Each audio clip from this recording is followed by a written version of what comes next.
Bienvenue dans le calendrier de l'Avent des contes de Noël. Une histoire par jour pour les petits et les grands.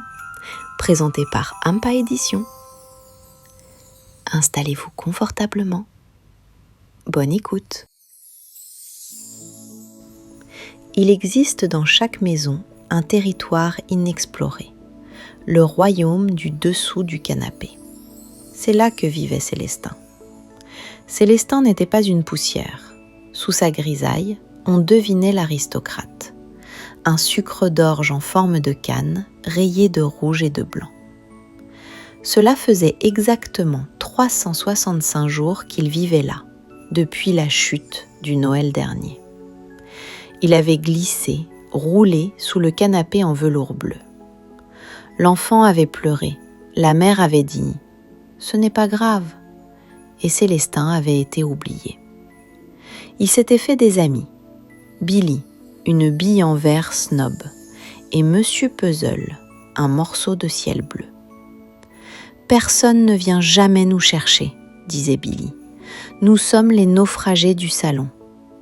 Seul le monstre ronflant, l'aspirateur, peut nous attraper. » Heureusement, Célestin était collé au parquet par du sucre fondu et avait résisté à tous les assauts.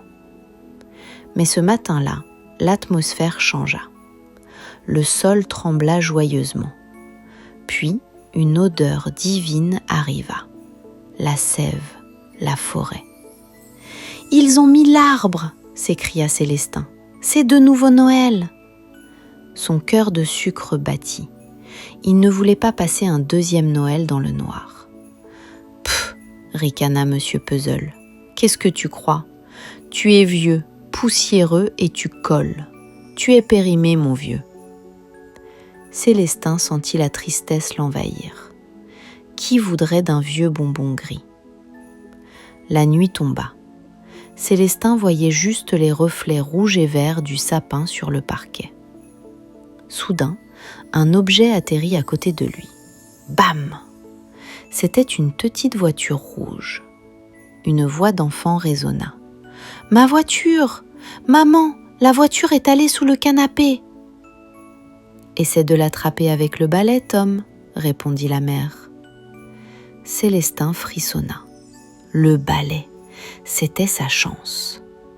Le manche s'introduisit, bouscula Billy et frappa Célestin. Cric !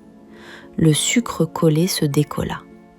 Célestin glissa vers la lumière. « Je la vois !» cria Tom. Une petite main se blissa et toucha la voiture. En la retirant, le petit doigt de Tom accrocha la forme courbée de Célestin. Célestin fut tiré vers l'extérieur. La lumière l'aveugla.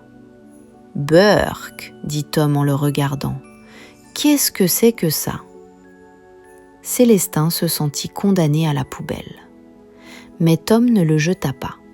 Il frotta le bonbon. La poussière grise s'enleva, révélant une rayure rouge vif. Le visage de Tom s'illumina. « Maman, c'est le sucre d'orge de l'année dernière !»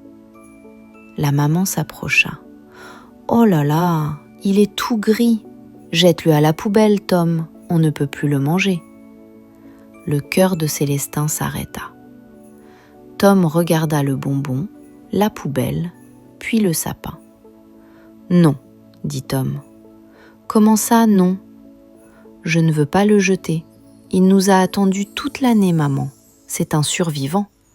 On ne jette pas les survivants. » Tom courut vers la cuisine. L'eau tiède coula sur Célestin. Des doigts doux le lavèrent. Célestin retrouva ses couleurs éclatantes. Il brillait de mille feux. « On ne va pas le manger, » dit Tom en revenant au salon. « Il est trop vieux. Mais il a le droit de fêter Noël aussi. » Tom prit un petit ruban doré et l'attacha délicatement autour du cou de Célestin. Il le souleva haut, très haut. Il ne l'accrocha pas bas, il l'accrocha tout en haut du sapin, juste sous l'étoile. « Voilà, » dit Tom. « De là-haut, tu verras tout le salon. Tu ne seras plus jamais dans le noir. » Célestin le sucre d'orge se balança doucement. Il voyait les lumières, il voyait Tom, il sentait la bonne odeur du sapin. Il n'était plus un simple bonbon, il était devenu une décoration. Il était devenu un souvenir. Et chaque année par la suite, quand on sortait les cartons de Noël, Tom disait toujours « Et attention, sortez Célestin en premier, c'est le gardien du sapin. »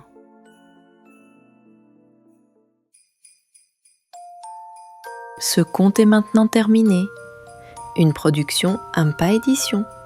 Abonnez-vous et activez les notifications pour ne pas manquer la surprise de demain.